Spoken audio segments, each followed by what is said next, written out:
आजपर्यंत तेच करत आलोय ना मी सखू।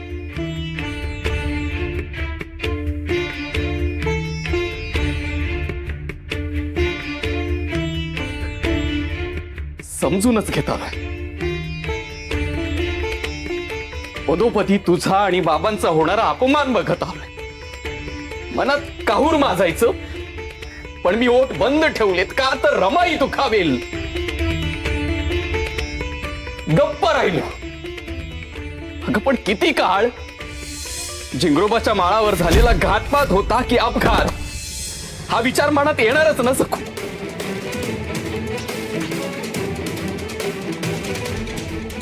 आणि या हल्ल्यात तुम्हाला कोणी वाचवलं?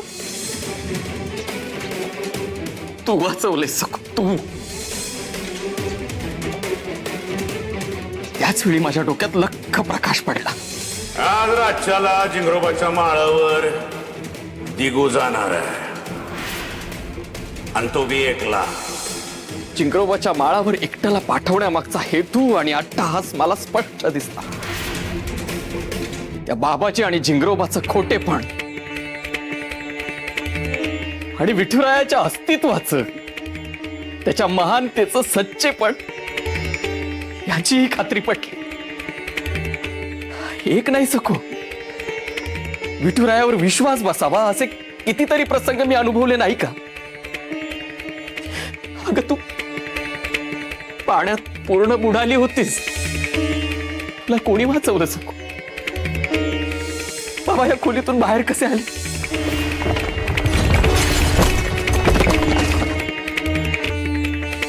तू त्यांची सेवा केलीस, त्यांना बरं केलंस, त्यांची वाचा आली, हे तुझ्याकडून कोणी करवून घेतलं? रमाईच्या आजारपणात तिची सेवा कोणी केली? कोणी तिला बरं केलं?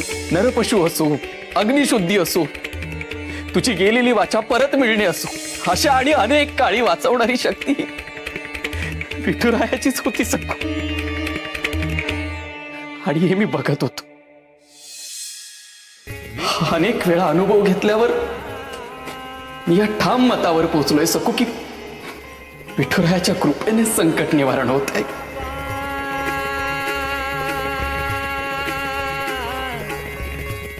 विठ्ठला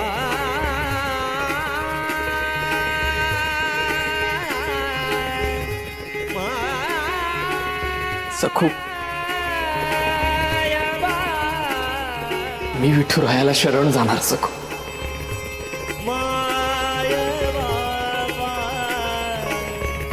विठ्ठला माझा विठुरायावर पूर्ण विश्वास आहे।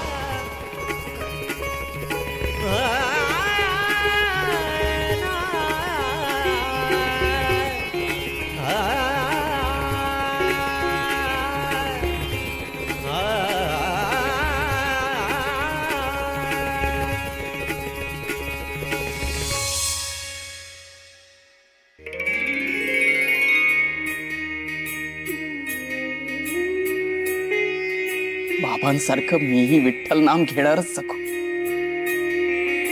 विठ्ठल नामाचा गजर करताना जो अभूतपूर्व दिव्य अनुभव आणि आनंद मिळाला ना, त्याची तुलना कशाशीच होऊ शकत नाही। अगं पिढीचं काय घेऊन बसलीस? त्याच्यासाठी मी सर्व काही सोडायला तयार आहे।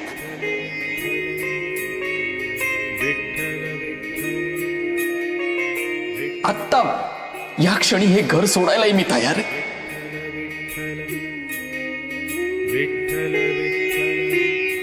विठ्ठल विठ्ठल विठ्ठल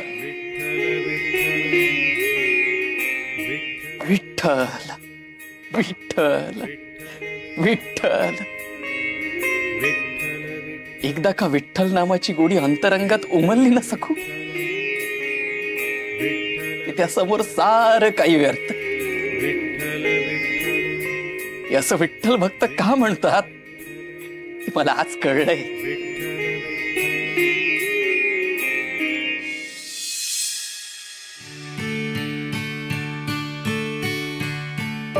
अहो, म्हणूनच तर तुम्ही सासूबाईंवर रागवता कामा नये। विठुरायाची शिकवण मनी आणा, दया, क्षमा, शांती आणि सर्वांबद्दलचं प्रेम याचंच गाठोडं आपल्या पाशी ठेवायला विठुराया सांगतो. अहो, दुसरे काय करतायत त्यापेक्षा आपण कसे वागतोय हे बघावं. वारीमध्ये कसे सगळे एकत्र चालतात. राग मत्सर याला थारा नसतो. तसा विचार करायला हवा ना. सगळं शांत सुरळीत होईल.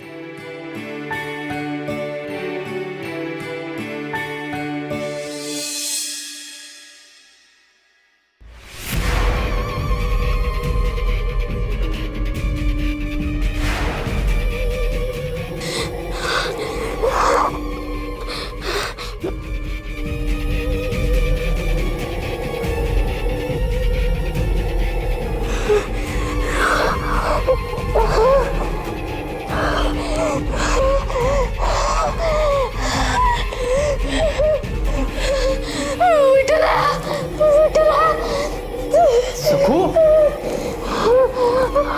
सखू अगं काय झालं? काय होतंय तुला? काय होतंय हे माहिती नाही, पण हल्ली 2-4 दिवस झाले मला असाच त्रास होतोय.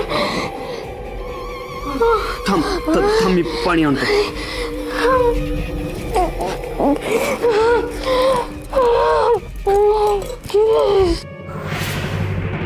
काय रे शंभू बाळा, तुला पण आत्ताच भूक लागली? दिगू मामा आणि सखू मामी काय गुलू गुलू करत होते ते मला पाहायचं होतं ना. अरे हो, आंटी आहे. शंभू बाळा, जरा धीर धर ना. आंटी आहे ना. इथेच घोड्यावर बसून राहायचं. हा, मी चटकन दुधू घेऊन येते. घोड्यावर बसून प्यायचं ना. आले हा चटकन.